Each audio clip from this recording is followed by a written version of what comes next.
What's up, friends? Thank you so much for watching the stop motion video for Majisto's Tower, Lego set 1906.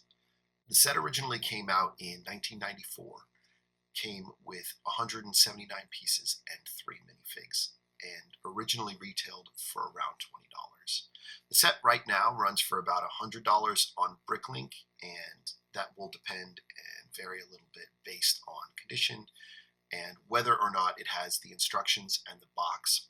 The instructions themselves usually retail for somewhere right now in the $35 to $50 range, where the box doesn't have any comps or sales in the past 6 months on Bricklink and is pretty rare. One of the coolest things about the box is that if you turn it around, it was similar to what some cereal companies would do with their cereal boxes, where it would have little cutouts or ways for that box to be used with maybe a prize that was inside.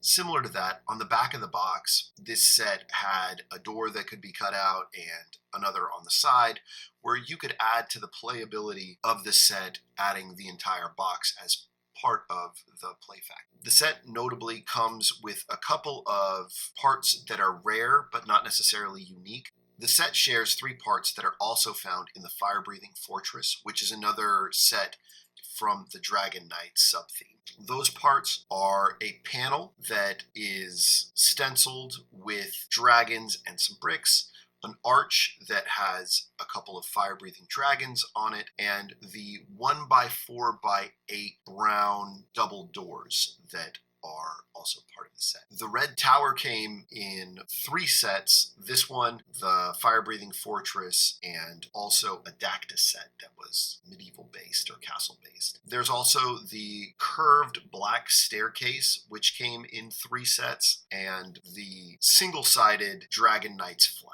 The set doesn't have a ton of play features, but it does have some fairly good capability. It's more in the vein of the facade or front-only type of buildings, so it's kind of the mullet of, Lego sets, where it's the business in the front and the party in the rear, where it's completely open in the back. It has a wall that is a false wall where it swings out, which opens the setup, making it feel a little bit larger, as it's only on a 16x24 base plate, which was really common in like a lot of Fabuland sets, but pretty rare in many other areas of Lego. The set has 3 minifigs, one of course being Majisto in his blue tunic with his beard and his hat. Another would be one of the Dragon Knights with the dragon torso armor, and another Dragon Knight with the dragon head armor. All 3 of these minifigs are great.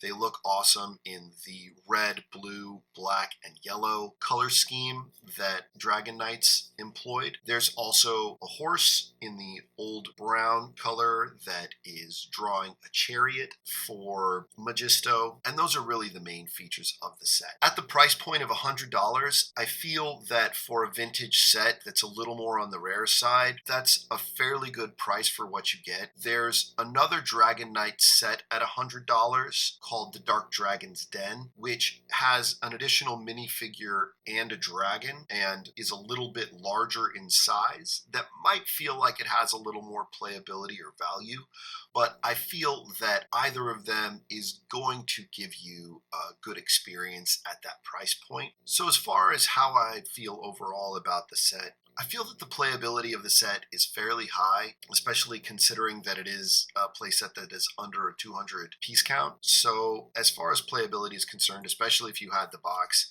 I would give this set somewhere in the range of maybe a 3.5 on playability. And with the number of minifigs and the amount of things that you could do with this set, especially since it has a vehicle and the back is fairly accessible, I think that a 3.5 is a good rating. As far as looks are concerned, appearance, I think that this is really sharp. I think that the color scheme for Dragon Knights was great. I feel like it's a very good example of a smaller castle, so I would give it a 4. As far as value is concerned, I think the $100 price point is actually fairly average for a lot of the more vintage sets, and that at this price point, I feel like the value for this set is definitely there at the $100 price point. Maybe not as much if you go up to the $200 price point, which might include the instructions and the box, and that would probably price a lot of people out of this. But at the $100 price point, I could see it being a good addition to a collection and maybe a coin flip. I would give it a 4 out of 5 on value. So those are my impressions of this, but what do you think about it? I would be really interested to hear your thoughts on the set, or anything that you might have to add, things that you know about the set, and what are your favorite Dragon Knight sets, or are there any sets that you think are a better value than this one? And again, thank you so much for watching and for hanging out, and take care of each other. Thanks.